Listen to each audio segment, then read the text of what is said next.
Say good afternoon. My name is Dr. Rebecca Tuxhorn. I'm an instructor of sociology here at Southeastern Louisiana University. And we are recording a new series in our continuing podcast, Sociology Unmasked. And today we are talking to the student group on campus, Southeastern Vegans. I am the faculty advisor for this group. And we're going to talk to the president of the group, Tyler Daspit, and a few members today about the group, what they're accomplishing on campus, and their future goals. So we'll start with introductions, and I'll turn it over to Tyler. Hello, my name is Tyler. I'm the president of Southeastern Vegans. We are a newly recognized student organization, and today we're going to really be talking about veganism, how we got the club started, some sociology aspects of veganism, and really just what our passions are. Hi, my name is Malia Brown. I am a human sciences major with a concentration in nutrition. With my discovery and growing in education and nutrition, that's kind of how I discovered how closely tied veganism is with health-related issues. So I like to see how that connects with my career and in society, pretty much. Hello, my name is Elijah Phifer. I'm a computer science major, and my goals really for being in Southeastern Vegans is just to advocate for more for vegans around campus, making sure that everyone's kind of included, especially within the dining options at school. Excellent. All right, Tyler, you started the Southeastern Vegans, so kind of walk us through that process. Tell us about the history of the group and why you started the group, because I know you're the big push behind this. Yeah, so really this group started with a Discord server. I started up and I really just sent out a bunch of different invites to my friends who I even thought would be interested in veganism. A few of them were very interested in the idea. They said, this is a great idea. We should really push for this. There were times of discouragement where I thought I would never be able to get this started because of the 10-member requirement. But I mean, the Discord server just exploded to about almost 30 members now. So really it started with me and my girlfriend, Katie O'Pride, going vegan, and then me reaching out to a few friends, building a small Discord server, and having a community built. And eventually I went up to the Office of Student Engagement, saw what really needed to be put into the effort of making a recognized student organization. It was totally overwhelming at first. We had to have two different recommendation letters from professors. We had to have a faculty advisor, just all these different recommendations, all these different requirements for the organization. And we even had to attend some training over the summer. So a lot of requirements to sort of get the group up and running. Oh yeah. Yeah. A lot of requirements. And so that took a lot of motivation and determination. It took a lot of time. And time. Yeah, really a lot of what I like to call bebopping around campus. So I had to just go to one office, go talk to a receptionist, and be like, "Hey, who do I talk to get this done?" They'd be like, "Oh, talk to so and so." They give me a paper, and I have to call them or email them, or even just barge in their office and just ask them. So really, just takes a lot of confidence, a lot of just patience and talking to people, and to get what you want to happen. So you must really want to see this group take hold. Oh, yeah. Why are you so passionate about this group? Really, it was some videos I saw of animals in factory farms. Extremely sad, extremely poor conditions. And personally, I'm an animal lover, so I just couldn't stand for seeing animals being tortured in factory farms the way they were. And I knew that a lot of other people on campus felt that way, so decided to band together and get a recognized organization and get some things done around campus. Perfect. So how many members do we have currently in the group? Currently, we had 16 members on the roster, but I think about 11 signed. So we have 11 members recognized by OSE. Recognized by OSE. But really, our Discord server is filled with almost 30 people now, 16 people on the roster and 11 people signed. Okay. Leah, tell us about your connection with the group. What does being a vegan mean to you, and why is this club important? Well, I would like to think that I can represent a lot of people who would call themselves flexitarians. I kind of started my journey in veganism, not accidentally, but from wanting to give up something to see how my body reacts, just trying to test because, following dietetics and as a nutritionist, everybody is different. And you can have different issues and you don't know what's the cause of them just simply based off of diet. So it was really an experiment to see how I would react to it. And after being vegan for a month, I noticed like headaches or little things like morning grogginess. Those little things went away.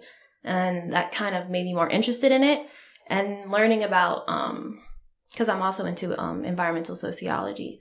So learning about the environmental impact that the meat industry has on our earth and how negative it is, that kind of encouraged me more in that aspect to support it. So I'd like to think that being a part of this organization, even though I'm not 100% vegan, I want to support because, $1 that I give towards veganism or healthy eating is $1 less towards the meat industry and industrial farming and all those things. So Sure. I want to participate as much as I can, as often as I can, even if it can't always be consistent. I was going to say that Malia was one of the biggest pushing factors in getting this organization started, simply by getting us to have a relationship with Reconnect. If we didn't have that farmers market, then we would be about $130 short, and we would have a lot less members. Also, actually, we made about $220 over the past two Reconnect farmers markets. So huge fundraising and huge recruiting opportunities with Reconnect Farmers Market. Right. So we'll talk about Reconnect more specifically and the farmers market in just a minute. But Elijah, right? Elijah, tell us your connection with the club and why it's important to you. Well, I have to start out by saying I did find the club through Reconnect. Most specifically, like I saw them doing gumbo, and I saw on the Reconnect Instagram, story about them doing vegan. Was it vegan gumbo? Yeah, it was vegan gumbo. Yeah, cookies, yeah. I was like, oh, that's cool. But veganism to me is mostly, like Tyler said, advocating for not torturing animals. I've ever since like a young age, I really didn't like that idea. And in high school, my teacher showed us this video. I think it was Cowspiracy. It was something close to information about how animals are treated in factories and stuff like that. And I was like, oh God, that is horrifying. So ever since then, I turned vegan. There was another question you asked, right? Your connection to the club, why you think it's important. I think it's the most important thing for me for the club is I saw that they were doing things in the main dish to get more vegan options. I wanted to be part of that because I really feel like living on campus is kind of hard when you're vegan because there's limited options, So my connection is just to advocate for students to have more choices. Okay. Yeah, and I do think, honestly, for normal people, veganism really is something that's easy, but I will admit that it's harder for people that live on campus to be vegan simply because they're limited to the restaurants and they're limited to the main dish. So it's extremely important to get those vegan options implemented on college campuses. So let's talk a minute about that because I know earlier this semester the group was invited to a dining committee meeting to address vegan concerns with the dining committee and the options offered in the main dish. So just tell us a little bit about the outcome of that meeting and sort of the progress going forward. Yeah, so that was one of our members, Jessica Timmerman, who really did that. She's not here today. She wasn't able to make it. But as far as I know, she went to the dining committee and she really just gave them a bunch of different dishes that could be easily turned vegan. And they took those dishes and made them a real thing. So it was successful. Yeah. So we have more vegan options being offered to all students in the main dish. And I never went to the main dish until this semester. I went like a week after Jessica did that with the dining advisory board, and there were a bunch of vegan options there. So Well, that's It was- excellent. And they're They actually had pretty some, good. yeah, they had some Yeah, I'm so thankful that they listened and took Thai action. coconut curry that looked really good. So Yeah. So, Malia, Elijah, have you had the options at the main dish? Yeah, I've had, yeah. And they're tasty? Yeah. I had this one like vegan cream soup or whatever. Oh my gosh. I had like 3 different bowls. All right. Well, that's good news, right? So in addition to your activism with working with the Dining Advisory Committee, we also have a couple of other projects that y'all are involved in. And we keep talking about Reconnect. So let's just take a minute and tell folks what Reconnect actually is. So it's a separate student group, but Malia or Tyler? Yeah, I'm the president of Reconnect. So I did not know that. I'm sorry.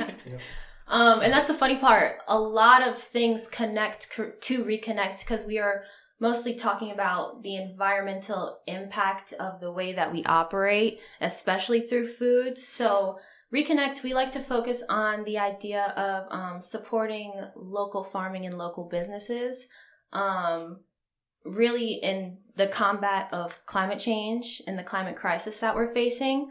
A lot of students and society, we don't really understand how impactful our daily routines are. So we're kind of trying to expose people to the things that are kind of behind the scenes. So something as little as the main dish was able to come up with like a segment called Root to Leaf, where they talked about the importance of taking a vegetable and using every single part of it to be sustainable and useful. So like one year they did beets and they used the leaves as like to make like a pesto sauce. They made noodles out of the actual like vegetable and reducing waste basically. But the Reconnect market, we bring the farmers market, the Hammond Farmers Market to campus, and we support the local farms. A lot of people make their own breads using like fruits and vegetables that they harvested themselves. And we're also able to support other groups like the Southeastern Vegans who brought their vegan gumbo. And it's really about exposing students to other options that they have. It's very difficult now with the we're like drowning in fast food, basically. Fast food, when you work 40 hours a week, it's very hard to eat vegan, clean, and healthy, even though the diet itself is really simple, just because of how crowded our food system is. So it's really about exposing, making things readily available, telling people about the options that they do have, like the farmers market downtown in Hammond. They now accept SNAP benefits, which is like the... Yeah, I saw that. I actually went there and I saw that. Mm-hmm. Yeah, and excellent. That's like things like that. People don't even know that it's an option, you know? So like I said, $1 that's not going towards Walmart or a giant corporation like that is going towards the farmers market, which supports your community, which supports the environment. Right. So just getting people to understand the little ways that their actions connect to the earth that we live in is basically what Reconnect's all about. We have a farmer's market coming up soon, don't we? Mm-hmm, next Wednesday. So Wednesday, March 16th? Yes. Yeah, from 10 till 2 o'clock. 2 o'clock here on the campus. Set up, Right in front of the Union. thank you. And then we also have one in April. Yes, April 13th. Is there one in May or is it just March and April this semester? April. Okay. And at both farmers markets, Tyler will be set up with his homemade vegan gumbo, which I hear is wildly successful. It is, yep. And it makes me sad I haven't tried it yet because I'm always teaching when you're out there serving. So maybe I should cancel class. I had to move my chemistry test back in order to do this. So Oh yeah. my goodness, that is dedication. Yeah. And I'm glad your chemistry professor allowed that. Yeah. So what can we expect to find at the farmers market besides the table with the vegans? Last time I know we sold vegan cookies. So a couple of the club members made homemade vegan cookies. Will we have any, Jessica and Katie, will we have any other options this time around? So we're actually going to have some pretty exciting guests coming thanks to the Reconnect's advisor, Dr. Burley. He told us about the Sunrise Movement, which is an activist organization that focuses on educating the youth about like the climate crisis. And they basically go around and they came to us and said, we'll support you with whatever type of change that you want to see happening on campus. So one of our ideas is to see if we can get the main dish to start locally sourcing their ingredients. So any fruits that they get, I know they always have apples and bananas, seeing if something like that simply could be coming from farms that are like 30 minutes down the street. Right. Something like that can make a giant impact on, our environment. So they're going to come and speak to us, help us create a plan, help us find the confidence in our voices and what we can do when we come together and want to make a change. And that's supposed to be in April. So at 2:00, they're going to come have a seminar to for some other students that are interested. And I think that'll be a really good addition to the farmers market, like I said, so people understand the motive behind it. Excellent. Mm-hmm. Yeah. And if students want, in addition to vegan options at the farmers market, there will be, I've noticed cookies, breads, jams, jellies, which are homemade by local farms and clothes, vendors. Stuff like that, even. We're going to get some fresh produce from Covey Farms, which is like a farm that's like an hour away. Mm-hmm. They're going to give us a bunch of kale, satsumas, and they're going to be free to the students. We normally take donations for them. A lot of people don't know that, but you can go home with bags of vegetables. I have so much time in kale. That's what you're into. It's a really good opportunity to stock up on some stuff. There's some clothing vendors who upcycle clothes, and they're pretty unique and thrifted, so that's pretty cool. And I think one of my classes, my nutrition presentation class, we're going to come bring our smoothie bikes, where they're human-powered smoothie makers. Really? Yeah, they're going to be selling smoothies, letting students ride the bikes. Really? Yes. That is awesome. Mm-hmm. So that'll be really fun. Okay. Elijah, what's your favorite part of the farmer's market? I'm a big jewelry person, so I love all the crystals and the jewelry and nice. Stuff. You always find the most unique things. Right? At farmer's market. I love it. I thought it was cool. Earlier in this, I believe last semester, they had yoga. Yes. Yeah. They had a yoga instructor set up, so that was pretty fun.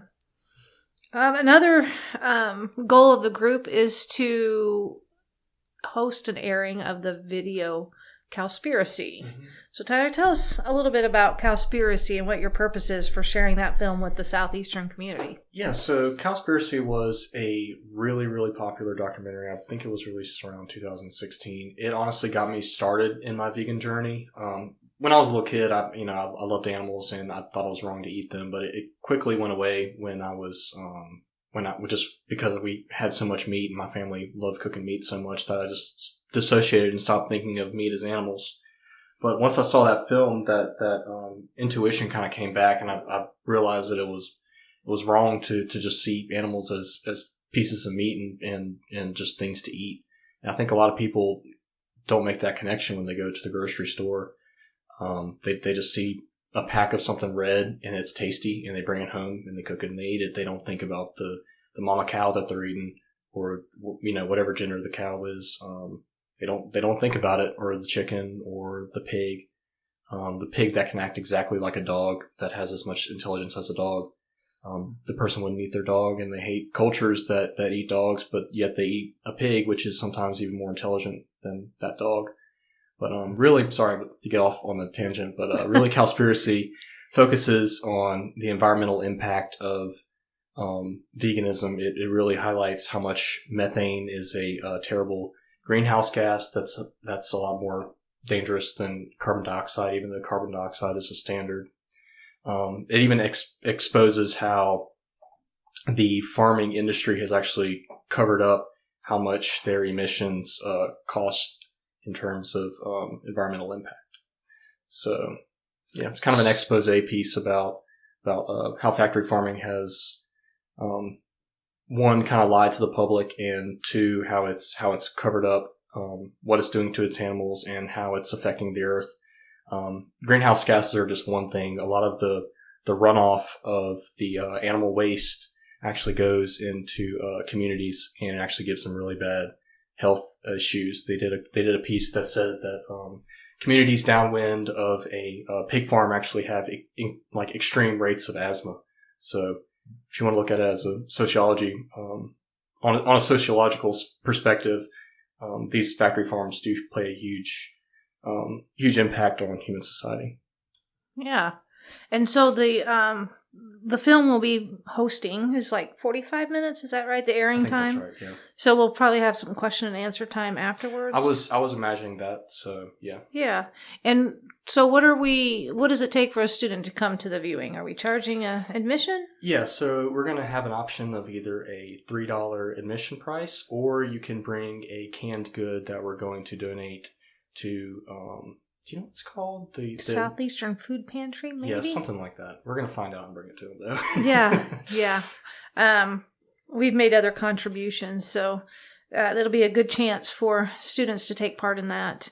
And then if they choose to make the cash donation that night instead, what do we do with the funds that we collect through Southeastern Vegans? Yeah, so the funds are definitely going to be given back to the club. They're going to be used for like our gumbo. They're going to be used for just different supplies, probably for advertising, because that can get pretty expensive. So Right. And we don't have a date yet set for the Cowspiracy screening. It's in the air to get approved, so yeah. Yeah, we're moving for March 23rd, but like Could be everything a little else bit with red tape, right? We're working on it, so we're hoping to have that soon. I had to make sure we were all legal. I really want to make sure that that Cowspiracy was okay with us charging for their film and using the teacher edit to show. So Right. I emailed them, got everything confirmed, and then we had to set up our bank account with OSC. So Hannah got that done. So yeah. Great. So we're crossing all the T's and dotting all our I's so that we can yeah, bring as much that as to we can. campus, and we're really excited about being able to share that with the students and anyone else who would like to join us. It will be of an evening, and hopefully it'll be around the time frame of March 23rd-ish. Yep. And I love to talk to people afterwards. I don't know if that's going to be on stage with a microphone or how that's going to be set up, but I think that would be a fun idea. That's kind of what I imagined. So Right, yeah. right. So what future goals do you think we have for Southeastern Vegans? Tyler, I know you're graduating this semester. You're a senior. This summer, but yeah. Okay, this summer. So you won't be here in the fall when we can come back to school. So what kind of goals do you think we have as a collective here for continuing on with the message of the Southeastern Vegan group? So the Reconnect Farmers Market is definitely something that's just our bread and butter. That's how we vegan butter, whatever. That's how we get our funds, and it's a perfect thing to go back to. We've had different ideas of like like setting up some kind of restaurant list so vegan students know where to go for good vegan options. Placing infographics around campus, stuff like that. Okay. I honestly don't really remember all of our ideas. So, Malia, where do you see this heading in the future? Do you have any goals that you would like to see the club undertake?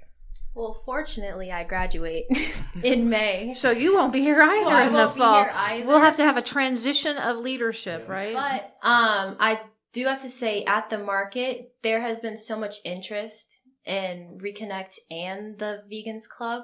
So I have no doubt that the students are going to continue to support it. Because especially after the pandemic and COVID, community has been so important, and people want to be a part of a community where they can learn, have resources. Like I said, for people who are off and on, you're more motivated when you have a group of people you can say, oh, well, maybe where should I get lunch today? You know, that type of thing. So as long as they stay connected with Reconnect also, I think students will continue to support it because they understand the importance behind it. And I do like that you said pandemic, because people don't see that also, that factory farming can actually cause pandemics. If you look back in 1913 at the Spanish flu, that was caused through factory farming. If you look at now, it's caused through either someone eating a bat or a pangolin in China. So a lot of diseases are caused by people just mistreating animals or mass producing animals. And then those zoonotic diseases get passed on to humans. So Right. Elijah, do you see anything in the future for the group? Where would you like to see the group go? Well, Are you graduating as well? No. Oh, okay. Being the only person who has a long way to go. Okay.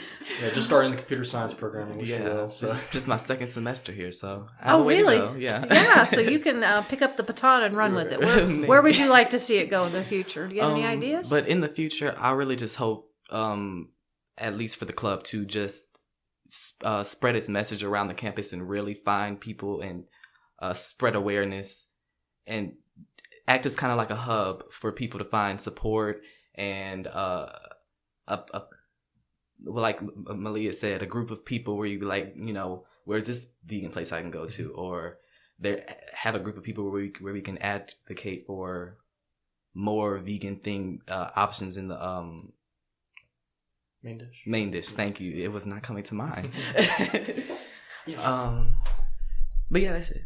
So it was interesting in one of my intro to sociology classes, I believe yesterday, we were talking about deviance and the normalization of behaviors. So a behavior that was seen as deviant but becomes more acceptable behavior over time. We call that the process of normalization. And so I asked students for ideas of behaviors that they had seen become more normalized, and a student raised his hand and said, being a vegan. Yeah. And I said, it's getting almost trendy. I'm really glad to see it being trendy on Instagram. So. Right. And so I attribute, some of that to this group of, Tyler bringing the group to the campus and other students climbing on board and like really spreading the message. And, I look forward to that continuing on into the future.